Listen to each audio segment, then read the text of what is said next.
छत्तीसगढ़ के अनियमित कर्मचारियों से संबंधित एक बहुत ही महत्वपूर्ण जानकारी प्राप्त हो रही है। जानकारी बताने से पहले जिन साथियों ने अभी तक चैनल को सब्सक्राइब नहीं किया है, चैनल को सब्सक्राइब कर लीजिए, बेल आइकन को प्रेस कर दीजिए, जिससे समस्त प्रकार की जानकारी आपको लगातार इस चैनल के माध्यम से मिलती रहे। सभी साथियों को नमस्कार। छत्तीसगढ़ के समस्त अनियमित संविदा एवं दैनिक वेतनभोगी कर्मचारियों के संबंध में एक बहुत ही महत्वपूर्ण जानकारी प्राप्त हो रही है।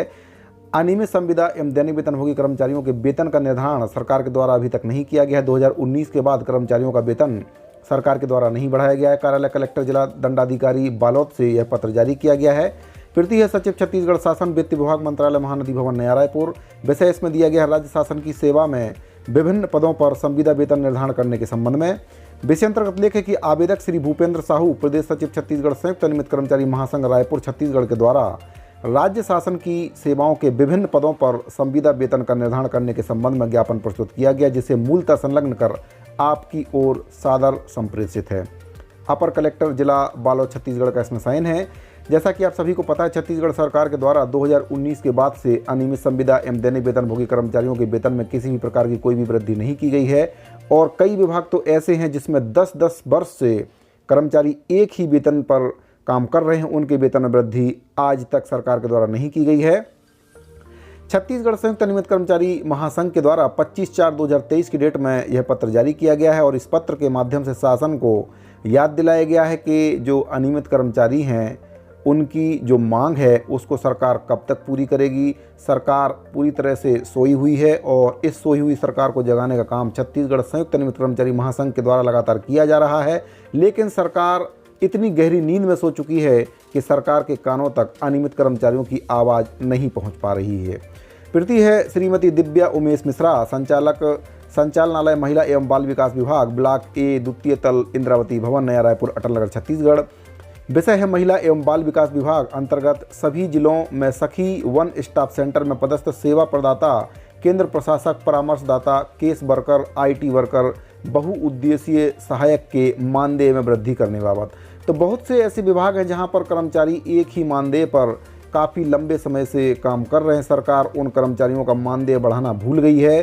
तो अनियमित कर्मचारी महासंघ के द्वारा इन कर्मचारियों का जो मानदेय है बढ़ाने के संबंध में सरकार को याद दिलाया गया है। सरकार के द्वारा 2019 से कर्मचारियों के वेतन में किसी भी प्रकार की कोई भी बढ़ोतरी नहीं की गई है। विषय अंतर्गत निवेदन है कि महिला एवं बाल विकास विभाग के अंतर्गत सभी जिलों में सखी वन स्टॉप सेंटर में पदस्थ सेवा प्रदाता, केंद्र प्रशासक, परामर्शदाता, केस वर्कर, IT वर्कर, बहुउद्देशीय सहायक की नियुक्ति वॉक इन इंटरव्यू के माध्यम से दिनांक 10 फरवरी 2017 से सभी जिले के महिला एवं बाल विकास अधिकारी कार्यालय अथवा उनके द्वारा निर्धारित चयन स्थल कार्यस्थल में की गई थी। महोदय जी को अवगत कराना चाहूँगा कि वर्ष 2017 में नियुक्ति उपरांत आज दिनांक तक सभी जिलों में सखी वन स्टॉप सेंटर में पदस्थ सेवा प्रदाता, केंद्र प्रशासक, परामर्शदाता, केस वर्कर, IT वर्कर, बहुउद्देशीय सहायक के मानदेय में किसी भी प्रकार की वृद्धि आज तक सरकार के द्वारा नहीं की गई है।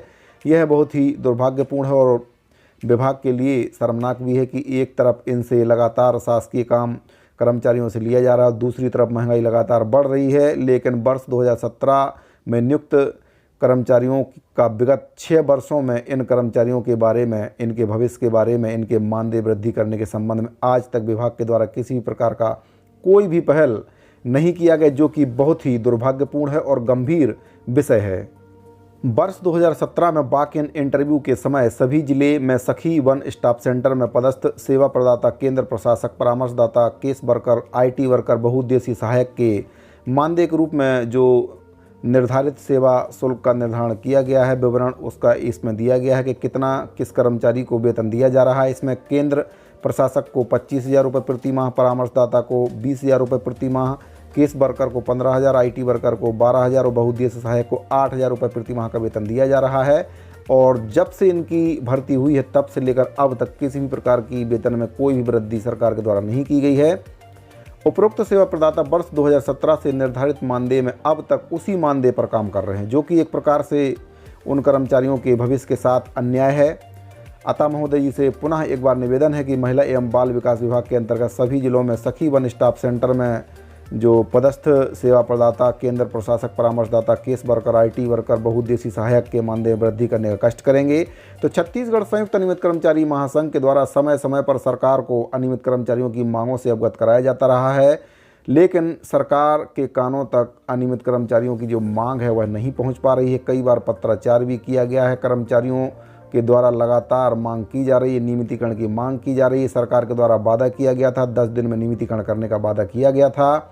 आज सरकार के 4.5 वर्ष पूरे हो चुके हैं, वादा सरकार के द्वारा नहीं निभाया गया है।